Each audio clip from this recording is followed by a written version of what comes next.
오늘은 특별히 우리가 남은 땅 선교주일입니다. 우리가 땅끝까지 복음을 증거해야 되겠다.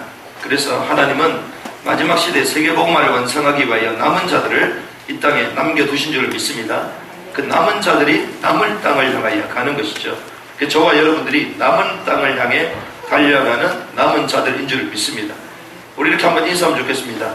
남은 땅을 선교합시다. 남은 땅을 선교합시다. 오늘 특별히 또 RTS 우리가 또 영상도 보고 원래 주일인데 우리가 5회 또 동문전도학교가 있습니다. 그래서 학교를 위해서 기도하는 그 흐름 가운데에 저희가 또 RTS 동문전도학교를 하기 때문에 동문전도학교에 또 마음을 담고 또 여러분들도 헌신하시면 좋겠습니다. 우리가 남은 땅 선교는 무엇인가? 사도행전 1장 8절에 이렇게 말씀하십니다. 오직 성령이 너희에게 임하시면 너희가 권능을 받고 예루살렘과 온 유대와 사마리아와 땅끝까지 이르러 내 증인이 될 것이다. 구약의 그 역사 가운데 이스라엘 백성들에게 하나님이 원하셨던 게 있습니다. 그것은 단순한 이스라엘의 영광, 성전을 회복하는 것이 아니라 그 성전을 통하여 모든 백성에게 하나님의 말씀, 하나님의 법이 심겨지는 것이 하나님의 목표였죠. 그런데 이스라엘 백성들이 이 하나님의 마음, 하나님의 그 뜻, 그거 하나만을 몰랐습니다. 그래서 유대인들이 율법도 가지고 있었고 성전, 절기를 다 지켰지만 가장 중요한 아버지의 마음, 하나님의 마음, 그게 없었던 거죠. 그러니 결국 이스라엘은 멸망 가운데 가게 된 것입니다. 우리 성경의 제일 마지막에 말라기서가 나오는데 말라기 4장 4절에서 6절 이렇게 얘기합니다. 너희는 내가 호렙에서 온 이스라엘을 위하여 내 종 모세에게 명령한 법, 곧 율례와 법도를 기억하라. 우리가 모세가 호렙산에서 주님께서 말씀하신 율례와 법을 지금 배우고 있습니다. 이게 출애굽기 20장, 21장 넘어가는 거죠. 보라, 여호와의 크고 두려운 날이 이르기 전에 내가 선지자 엘리야를 너에게 보내리니 그가 아버지의 마음을 자녀에게로 돌이키라. 아버지의 마음, 자녀들의 마음을 그들의 아버지에게로 돌이키게 하리라. 돌이키지 아니하면 들을 건데 내가 와서 저주로 그 땅을 칠까 하노라 하시니. 이스라엘 백성들이 아버지의 마음을 진짜 몰랐어요. 그 아버지의 마음을 알아야 되는데 이 아버지의 마음, 아버지가 정말 원하시는 것 이걸 몰랐습니다. 이게 뭡니까? 언약을 회복하고 모든 민족에게 이 복된 소식을 증가하기 원하는 것입니다. 그거 위해서 주님은 절기도 주시고 성전도 주셨는데 그걸 몰랐던 겁니다. 그러니 어떻게 했어요? 전 세계에 다 흩어져 버렸어요. 땅을 칠까 하느라 모든 땅도 다 잃어버렸습니다. 그래서 이스라엘은 전 세계 가장 비극적인 나라로 1900년 동안 땅도 없이 나라도 없이 생활했던 것이었죠. 그러다가 주님이 이스라엘 백성들 가운데에 제자들만 따로 부르셔서 얘기하셨습니다. 오직 성령이 너희에게 임하시면 너희가 권능을 받고 예루살렘, 온 유대, 사마리아 땅끝까지 이르러내 증인이 되게 할 것이다. 하나님의 영이 임하면 이제는 그 아버지의 마음을 모든 민족이 알 수 있도록 그 땅끝까지 갈 수 있는 증인이 되게 하실 것이다.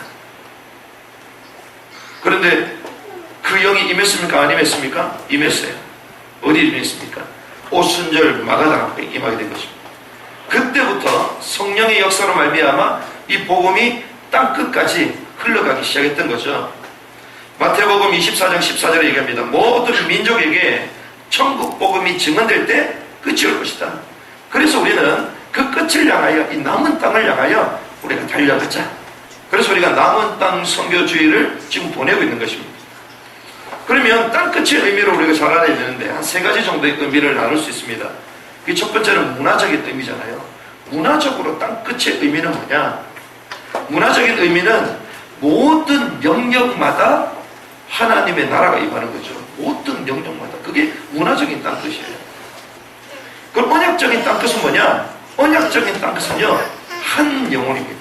한 영혼. 우리가 만나는 한 영혼, 한 영혼이 땅끝이에요. 저기 멀리 있는 그 사람들만 영혼이 아니라 우리 바로 옆에 있는 그 사람이 한 영혼입니다. 우리 옆에 함께 자라고 있는 우리 아이들이 한 영혼입니다. 함께 살고 있는 그 가족, 우리 만나는 직장 그 한 사람 한 사람이 사실 한 영혼이에요. 그 영혼에게 뭘 신기 원합니까? 하나님의 법을 신기 원해요. 하나님의 법은 무엇입니까? 이렇게 해야지 승리한다, 이게 아닙니다. 이렇게 해야지 살 수 있다, 이게 아니에요. 그건 율법입니다. 그런데 율법이 진짜 어떤 의미를 가지고 있냐? 하나님과 소통하는 원리가 율법이에요. 그렇죠? 하나님을 사랑하는 방법이 율법입니다. 그런데 유대인들은 이거 놓쳤습니다. 무섭기 때문에, 이 하나님의 말씀을 지키지 않으면 재앙을 당하기 때문에 억지로 지킨 거죠. 하나님을 사랑하는 법, 율법의 올바른 원리를 회복하는 시간 되길 바랍니다. 그래서 율법을 지켜야 되겠다, 그건 틀린 거예요. 하나님을 사랑하는 방법이 율법에 있는 거예요. 그러니까 내가 하나님을 사랑하기 때문에 그 법을 지키는 겁니다. 내가 부모님을 사랑하기 때문에 그 부모님의 말씀에 순종하는 거예요. 그렇죠? 원리입니다, 원리. 지리적인 땅끝이 무엇입니까?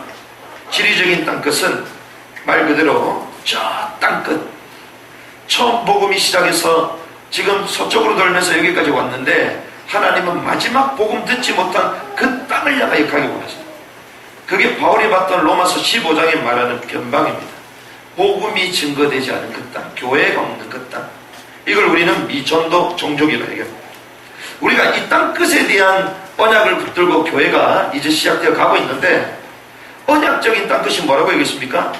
한 영혼 한 영혼, 그 마음속에 작정되고 예비된 그 한 영혼 가운데 하나님의 정확한 말씀을 심는 것, 그게 땅끝이라고 그랬잖아요. 그런데 하나님의 말씀을 가장 정확하고 가장 세밀하게 1.1획도 틀린 게 없고 궁금한 게 없을 만큼 제 짝에 맞도록 해석을 해주고 전달해주는 팀이 있습니다. 그 팀이 어제 우리에게 왔어요. 그리고 금요일 날도 저에게 왔습니다. 그래서 이 사역자 목사님들과 스터디를 했다니까요. 그 교회는요, 성도가 한 10만 명 돼요. 한 60년 동안 이 말씀과 기도에 전무해서 엄청난 책들을 썼습니다. 신학자들이 그 책을 보고 깜짝 놀래가지고 우리나라에 전 세계사적으로 처음으로 이런 책을 썼다라고 말할 정도로 놀라운 책들, 성경에 대해서. 그런데 그걸 하는 사람이 저에게 연락이 와서 우리 교회에서 직접 말씀을 가르쳐 주겠다고 왔다니까요.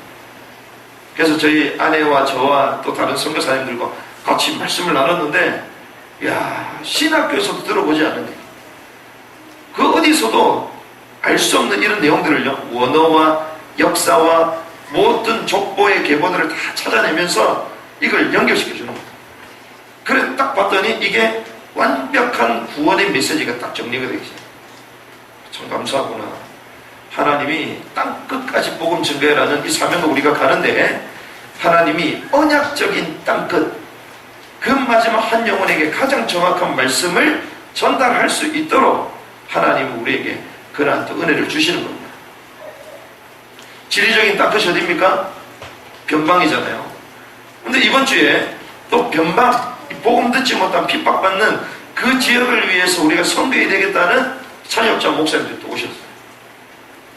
우리 교회가 보통 교회가 아닙니다. 대단한 교회예요. 그 교회의 핵심 요원인 여러분들 대단한 분인 줄 믿습니다. 여러분들이 대단한 분들이라 이분들이 와가지고요, 연세가 이제 막 70 넘으신 분도 계십니다. 근데 이분이 저희 교단에 앞으로 총회 중년 임원하실 분들이에요.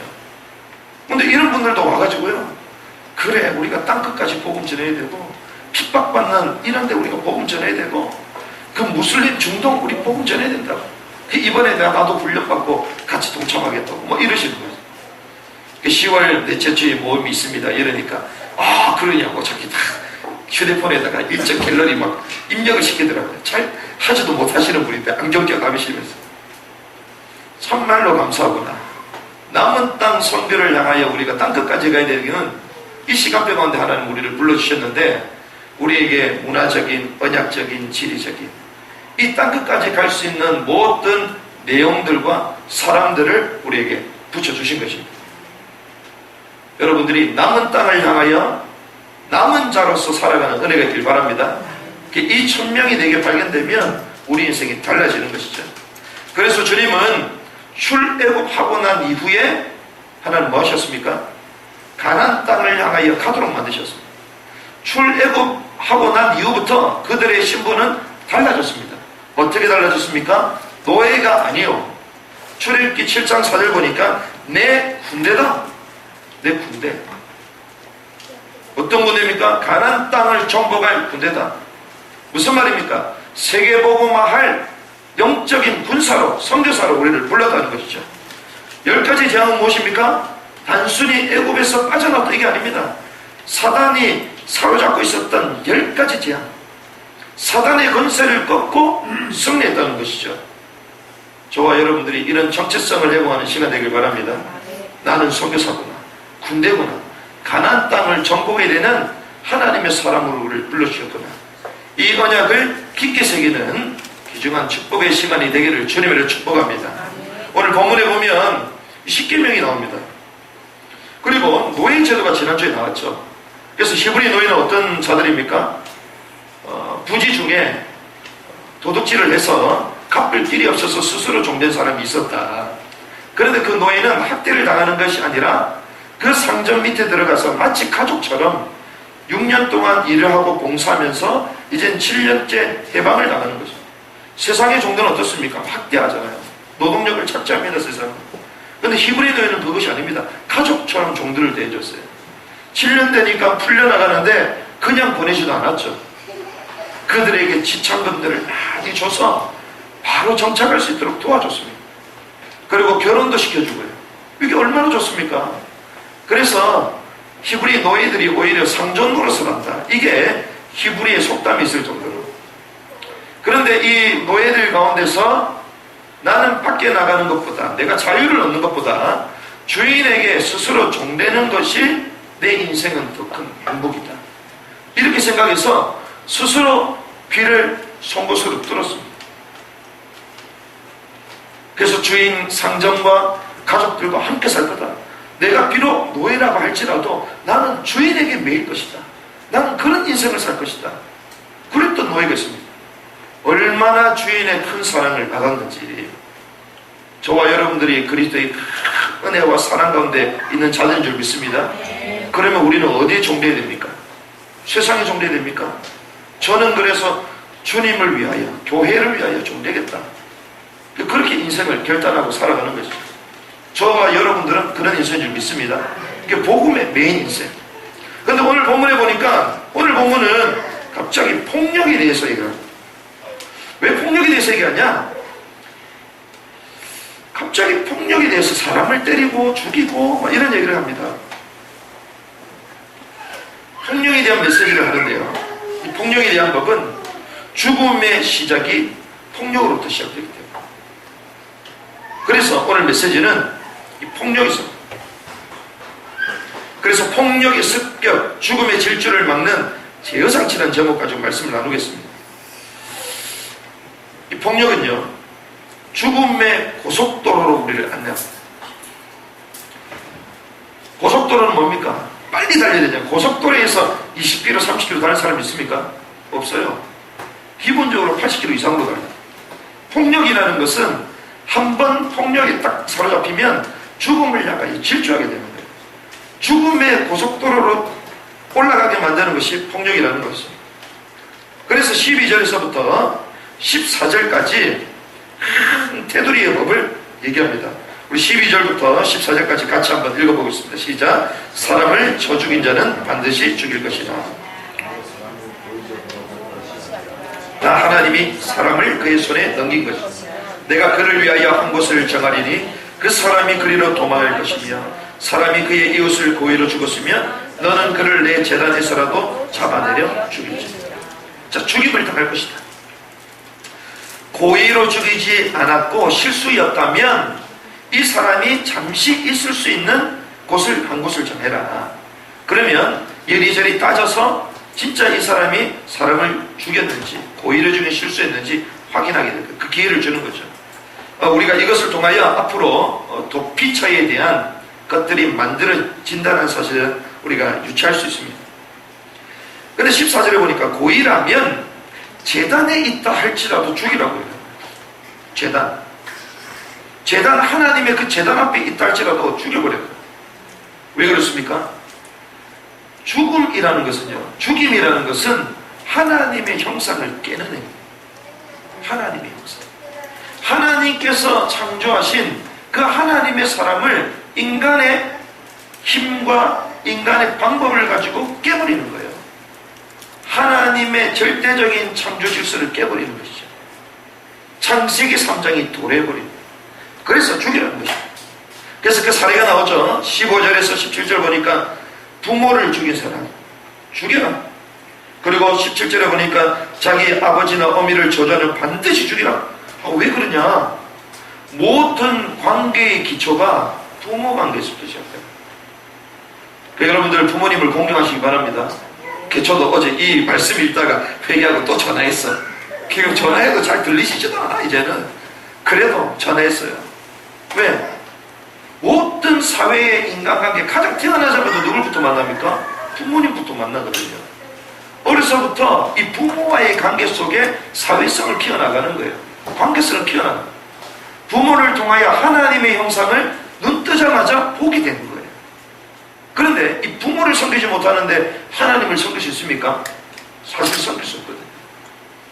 내가 눈에 보이는 부모를 섬기지 못하는데 상간을 섬길 수 있을까요? 사실 섬길 수 없습니다. 그래서요, 이런 아들 보면요, 그리고 현장의 세상의 문제아들 보면요, 특별히 감옥에 가 있는 사람들을 보면요, 가정이 전부 다 깨져 있습니다. 부모에게 사랑 꽂힌 사람들로 가득 차 있어요. 부모를 살인한 사람은 죽여라. 16절에 보니까 납치해서 팔거나 수하에 두는 사람, 이런 사람도 죽여라. 왜? 마치 자기 물건처럼 하나님의 형상을 이용한다는 것입니다. 18절에서 19절에 보니까 싸움하다가 죽었단 말이죠. 사망했습니다. 그럼 이 사람도 죽여라. 왜? 싸움은 왜 합니까? 그냥 단순히 열받아서 할까요? 그 깊은 뿌리는요, 하나님이 필요 없다는 것입니다. 왜? 하나님이 손보기 전에 내가 손보겠다. 이게 싸움이에요, 사실은. 그렇잖아요. 하나님이 내 삶에 영역이 없다는 거예요. 그냥 막 나오는 거야. 나도 모르게 이게 나오는 거예요.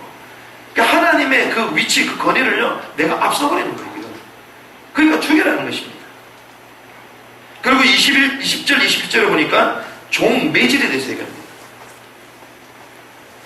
종에 대해서 매질하지 마라. 무슨 말입니까?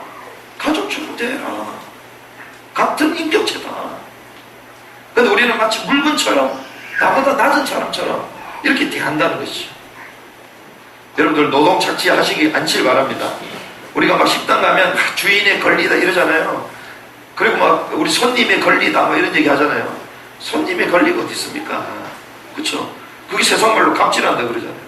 내가 내 돈 주고 사니까 내 마음대로 밥 먹으러 가서 소리 지르고 그럴 필요가 없습니다. 바로 그 말이에요. 22절에 뭐라고 합니까? 낙태입니다. 임신한 여인을 쳐서 낙태하게 하였으나 다른 애가 없으면 그 남편의 청구대로 반드시 벌금을 내요. 어린 아이, 비록 태어나지 않았지만 수정되어 이제는 뱃속에서 자라고 있는 그 태아, 생명이라는 것이죠. 그런데 이걸 죽인다는 것입니다. 지금 우리나라가 어떻습니까? 낙태 천국이에요. 우리나라가. 마귀 사역의 종착지가 있습니다. 그것이 죽이는 거예요. 마귀 사역의 종착지. 어떻게 해요? 폭력으로 통하여. 그래서 이 법들을 주님 두신 것입니다. 이 테두리를 두신 거예요. 지금 세상 어떻습니까? 폭력으로 물든 세상. 무법천지라. 마음과 그 삶의 분노로 가득 차 있습니다. 사랑이 없습니다. 폭력으로 가득 차 있어요. 결국 어떻게 해요? 그 마음이 그 사람과의 단절, 사랑을 잃어버린다. 이게 사단의 전략이죠. 이런 가운데에 주님은 23절에서부터 끝절까지 동해보복법을 설명하십니다. 똑같이 해를 지은 사람에게 이 한 가지 법을 그대로 물어라. 동해보복법이죠. 생명은 생명으로, 눈은 눈, 이, 손, 발발이는 쭉 나옵니다. 된 것은 된 것으로, 상하게 한 것은 상함으로, 때린 것은 때림으로 갚아라. 쭉 나오죠. 이것이 무엇인가? 고대의 역사를 보면 이 성경에 나온 이 율법을 기준으로 해서 각 나라마다 법들을 시행합니다. 그래서 그리스, 그리고 로마, 우리가 잘 아는 함무라비 법전, 이런 법 테두리가요, 전부 다 이렇게 하게 되어 있습니다. 그러나 성경에서 말하는 이 동해보법법은요, 우리가 그러잖아요. 막 잘못하면 너도 똑같이 해야 돼. 그렇게 한단 말이죠. 근데 성경에서 말하는 건 그것이 아닙니다. 성경에서 말하는 것은 그 죄에 대해서 그 이상의 죄값을 지불하지 말아라. 데드라인을 만든 거예요. 데드라인. 더 이상의 죄를 묻지 말라 이 말입니다. 여기 뭐가 담겨 있습니까? 하나님의 보호와 사랑의 정신이 숨어 있는 거죠. 그래서 우리가 잘 아는 구미, 이런 그 기독교 국가에서는요, 처벌보다는 교도 쪽으로 갑니다. 그렇죠? 처벌하는 것보다는 교도 쪽으로 가요. 그런데 무슬림은 어떻습니까? 그냥 똑같이, 동해법 똑같이 시행해요. 어느 정도냐? 그냥 여자가 히잡을 벗고 다녔다? 그러면요, 매질합니다. 외간 남자에게 어떻게 얼굴을 비춰줄 수가 있어? 어떻게 머리를 풀 수 있어? 그건 장녀다. 이러면서요, 그 동네에 있는 그 남자들이요, 그 여자를 겁탈합니다. 이게 무슬림법이죠. 아프리카에 오래된 그런 식인종들이 있는, 그리고 이상한 그 오래된 개발되지 않은 이런 아주 그런 동네에 가면요, 동해보법을 그대로 실시하잖아요. 더 악하게 실시합니다. 그런데 발전한 기독교 국가일수록요, 그 이상의 법을 시행하지 않습니다. 처벌보다는 교도적으로. 그 교도소가 많잖아요. 그럼 어디 쪽으로 합니까? 교화 쪽으로 가요. 바꾸는 쪽으로 가요. 그래서 대부분 그들 나라를 중심으로 사형제가 폐지가 됐죠. 지난번에 보니까 뭐 이렇게 인스타그램에 어떤 외국 여자가 그 오래된 그 고대 사원 있는 그 도시에 그 막 사진을 찍고 올렸단 말이죠. 그러니까 그 사우디아라비아 당국이 저 사람 잡아야 된다. 그 사형을 줘야 된다. 뭐 난리도 아니었잖아요. 마치 그런 것입니다. 그런데 하나님은 이 보호의 법으로 그렇게 만드셨다는 거죠. 그러면 우리가 마지막 세 번째 이렇게 말씀을 나눌 수 있습니다. 과연 그렇다면 우리가 이러한 법을 가지고 살인을 그리고 폭력을 막을 수 있느냐 이거죠. 과연 막을 수 있느냐 이겁니다. 우리에게는 이것을 제어하는 장치로 하나님이 주셨는데 이걸 과연 막을 수 있느냐? 법으로 가능하냐? 교화가 가능하냐 이겁니다. 법만 있으면 좋겠는데 법이 있어도 안 된다는 거예요. 그렇죠? 법이 있다고 됩니까? 안 됩니다. 이 문제는 법의 문제가 아니라 실제로는 마음의 문제예요. 마음의 문제. 폭력 어디서부터 시작됩니까? 마음에서부터 시작돼요. 마음에서. 상처와 이 분노 여기서부터 시작되는 겁니다. 더 깊게 들어가면요, 이 죄의 씻은 뿌리가 남아있는 겁니다. 그래서 결국 어떻게 됩니까? 육신 문제로 나오잖아요. 분노가 조절되지 않고 오락가락하는 거예요. 그러니까 어느 순간 막 폭발하는 것입니다. 그래서 저와 여러분들이 말씀을 이렇게 정리를 할 수 있습니다. 우리가 살다 보면요, 이 구타 유발자들이 있어요. 구타 유발자들. 다 보면 막 때리고 싶어. 다 보면요, 막 짜증이 그냥 올라와. 막 견디지 못해, 그냥. 물론 그 사람의 마음의 문제일 수도 있지만 상대방의 문제일 경우도 있거든요. 너무나도 주변의 모든 사람들 막 화나도록 만들어. 이런 사람이 있습니다. 그런데 우리가 때로는요, 분노할 수 있고 때로는 막 짜증도 부릴 수 있잖아요. 그런데 이것이 어느 순간 쌓이고 쌓이면 이것이 폭발한다는 것입니다. 그래서 대부분 두 가지로 가거든요. 외향적이고 강한 사람은 폭력으로 나오는 거예요. 그래 좀 소극적이고 또 내성적인 사람들은 잠수로 들어가요. 잠수 팍 숨어버리고 어느 순간 눌림으로 확 들어갑니다. 그러면서 이상한 중독과 집착 속으로 빠져요. 생각해 보세요. 우리가 평등하게 살자. 사람은 다 인격체이기 때문에 평등하게 살자. 그래서 우리가 화목한, 화평, 평화로운 이런 나라를 만들자라고 말하고 주장하는 사람들이 있습니다. 그들이 좌파 세력들이거든요. 근데 재미난 사실, 좌파들이 만든 사회일수록 폭력이 많아요. 신기하죠? 그게 어디입니까? 남미입니다. 계속 폭력, 시위. 우리나라가 좀 어떻습니까? 지금 좌파 쪽으로 많이 기울고 있잖아요. 뭔가 주장하고 옳은 것 같은데 사회는 갈수록 혼란스럽습니다. 왜 그럴까요? 그 뿌리의 시작이 하나님이 아니라 인본주의예요. 인간의 생각에서. 그러니 폭력의 문제, 인간의 머리 수준 법 가지고 안 된다는 거예요. 더 많은 폭력과 분노와 테러가 들끓습니다. 그 나라가요, 막 무법천지가 되는 거죠. 그래서 결국 어떻게 됩니까? 이 폭력을 통해서 나도 죽이고 남도 죽이는 거예요. 나도 스트레스 보면 괜찮을까? 그렇지 않습니다. 이게 반복된다고요.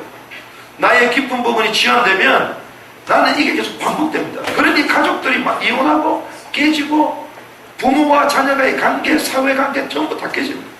이 사단이 원하는 거죠. 결국 분리되게 만드는 것입니다. 사람과의 분리, 마지막은 하나님과의 다 분리됩니다. 그럼 우리는 어떻게 해야 되겠습니까? 이것을 묶는 방법이 있습니다.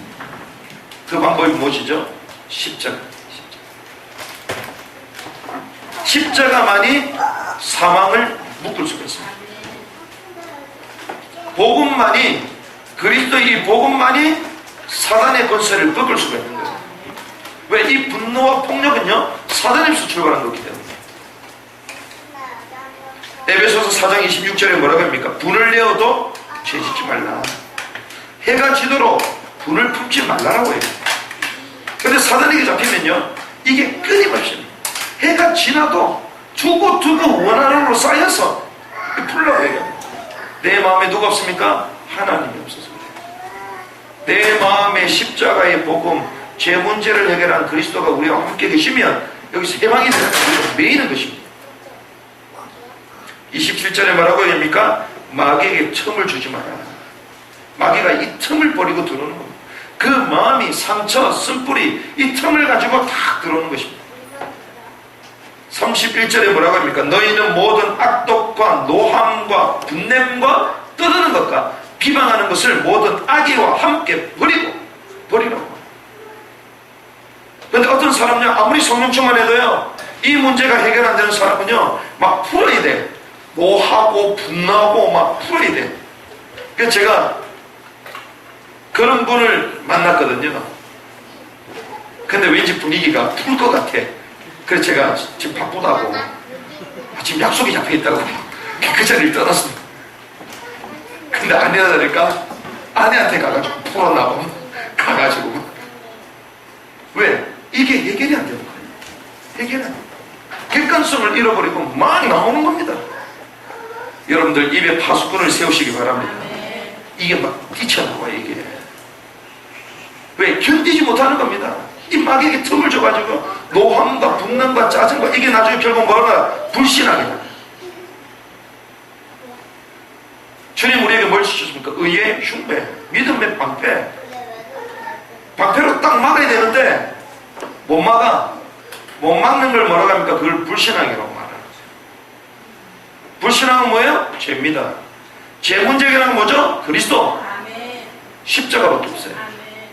그래서 그리스도를 딱 잡지 않으면, 십자가로 딱 묶지 않으면 우리는 이길 수 없는 것입니다.